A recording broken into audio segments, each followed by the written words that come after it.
আসসালামু আলাইকুম। কেমন আছেন সবাই? কাছে দূরে যে যেখান থেকে আমার ভিডিওটি দেখছেন, আশা করি আল্লাহর রহমতে সবাই ভালো আছেন। আলহামদুলিল্লাহ, আমরাও খুব ভালোই আছি। আমার নতুন আরেকটি ভিডিও দেখার জন্য আপনাদের সবাইকে আমন্ত্রণ জানাই। আশা করি আজকের ভিডিওটি আপনাদের কাছে খুব ভালো লাগবে। আজকের ভিডিওটি সকাল থেকে স্টার্ট করলাম, তো চলে আসলাম কিচেনে ব্রেকফাস্ট বানাতে। তো আজকে বানাবো প্যানকেক। খুবই সহজ এই নাস্তাটা বানাতে। আমি যেভাবে বানাই ওইটাই আপনাদের সাথে শেয়ার করব। এতক্ষণ ধরে যা আমি দিয়েছি ওটা তো আপনারা দেখে ফেলেছেন। 2টা ডিম দিয়েছি, আর 2 কাপ চিনি, 1 টেবিল চামচ তেল দিয়েছি, আর সামান্য পরিমাণে লবণ দিয়েছি। তারপর ওটা ভালো করে মিক্স করে এখন দিয়ে দিচ্ছি ময়দা আর বেকিং সোডা।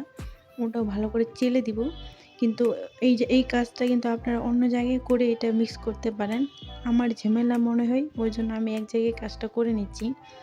তো এটা মিক্স করার পরে তারপর 3 কাপ দুধ দিয়ে দেব। ওটা ভালো করে মিক্স করে নেব।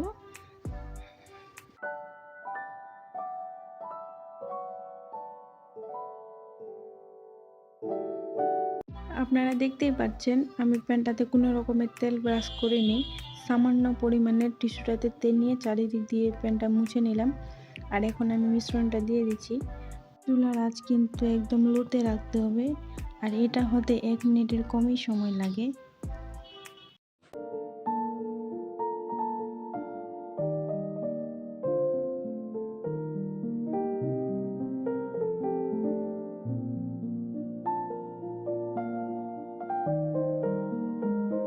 এখন আমি মধু দিয়ে খাবারটা সার্ভ করে নিচ্ছি। তবে বিভিন্ন ধরনের সিরাপ কিনতে পাওয়া যায়, ওটা দিয়ে প্যানকেক খেতে অনেক বেশি ভালো লাগে। রান্নার পরে যদি আমার হাতে সময় থাকে তো আমি চেষ্টা করি খাবারটাকে আকর্ষণীয় করে তারপরে সার্ভ করতে। আমি খুব ভালো গার্নিশিং না করতে পারলেও কিন্তু এই মুহূর্তটাকে আমি খুবই এনজয় করি।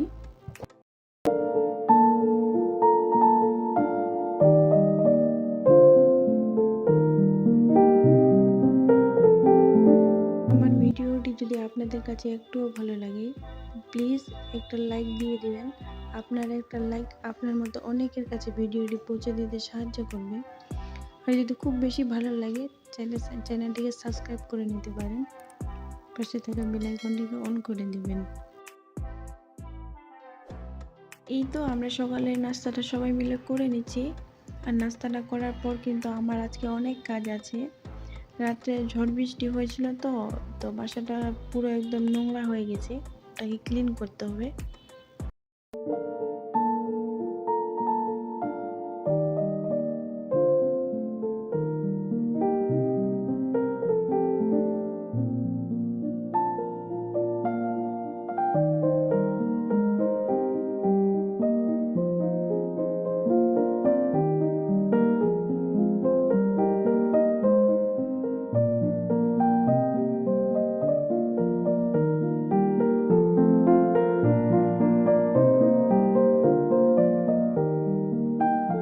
নাস্তাটা সেরে আমি পুরো বাসাটাকে ক্লিন করে নিয়েছি। এখন শুধু ডাইনিং টেবিলটা আছে, তো এটাকে ক্লিন করে নেব। আর পুরোটাতে যদি রান্নার থাকতো তাহলে এতটা কষ্ট হতো না। তবে মাঝে মাঝে এরকম রাখতেও ভালো লাগে।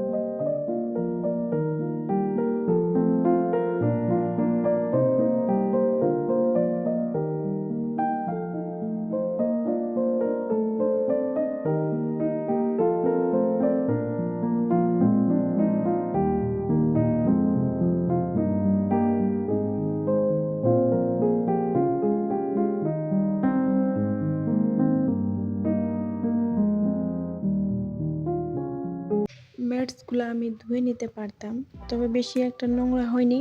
তো গ্লাস ক্লিনার দিয়ে ক্লিন করে নেব, তাতেই হয়ে যাবে।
কষাটা বসিয়ে দিয়েছি।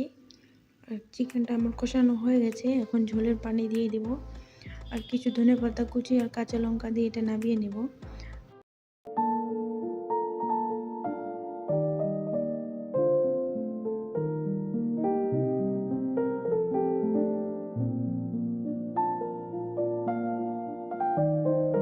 আর শাক বানাবো, শাকটা আমাদের দুজনেরই পছন্দ।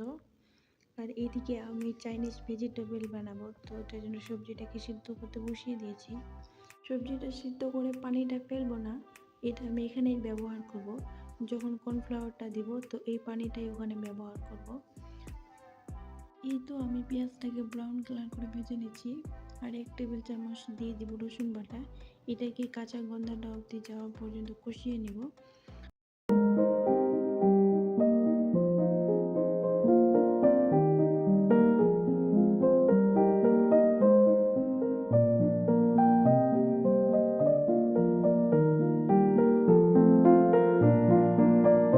সবজিটা দিয়ে কিছুক্ষণ আমি নেড়ে চেড়ে তারপরে গোলমরিচের গুঁড়োটা দিয়ে দিয়েছি।